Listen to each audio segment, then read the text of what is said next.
Sometimes it seemed to Piet van Schuppen that it must be where all of the history began, the little 5-mile circle of Holland where he lived. He spent his free time with a metal detector, exploring the meadows and fields around his home near Andelus, a village in the Dutch province of Gelderland.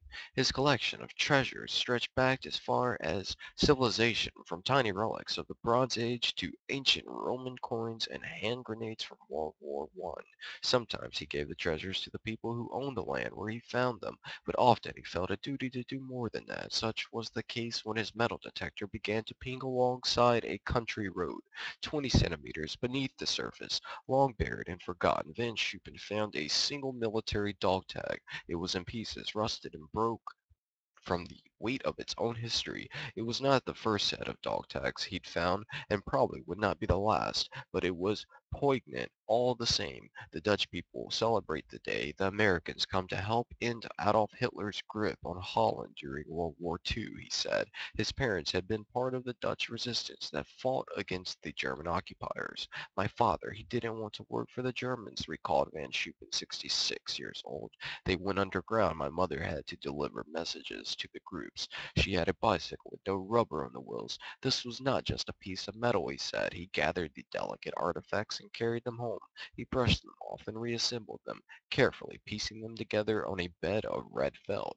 A name became clear. Philip A. Nicholas, Lansing, Michigan, 63 years earlier. They called it Operation Market Garden. 3 months after D-Day, more than 34,000 Allied troops embarked on the largest airborne operation at that point in World War II.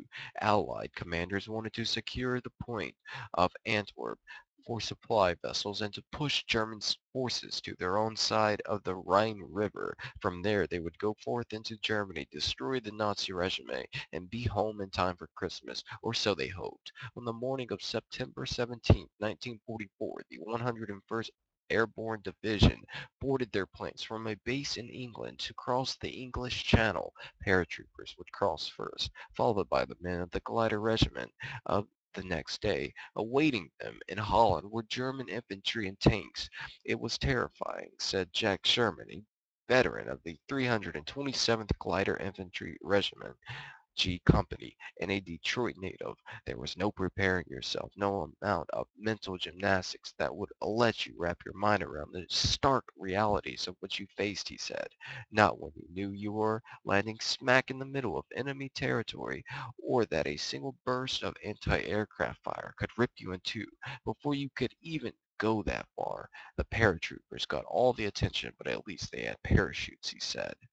For the guys in the gliders, the only thing standing between them and death was a floor of plywood and paper-thin walls that would rattle and shake. A burst of flak could shred at midair, and if that happened, the soldiers inside had nowhere to go but down, somewhere in all that controlled chaos, sitting in one of those gliders, where all around him men were throwing up in their helmets and clutching pocket-sized Bibles, was Private Philip Nicholas of 327 E Company, the only child of Lottie and Sanford Nicholas of Lansing. Phil enlisted as soon as he was old enough, not because of duty, but because he was in his blood. His father fought in World War I, in almost the same territory where Phil was now headed. He was a veteran of D-Day, flying into his second major combat offensive. He had lost fellow soldiers in Normandy, and had lost his rifle shot head clear from his hands, and he was only 19 years old. Phil was a big guy, big enough to be a BAR man. The initials stood for Browning Automatic Rifle, a beast of a weapon weighing 20 pounds and capable of firing 150 rounds per minute.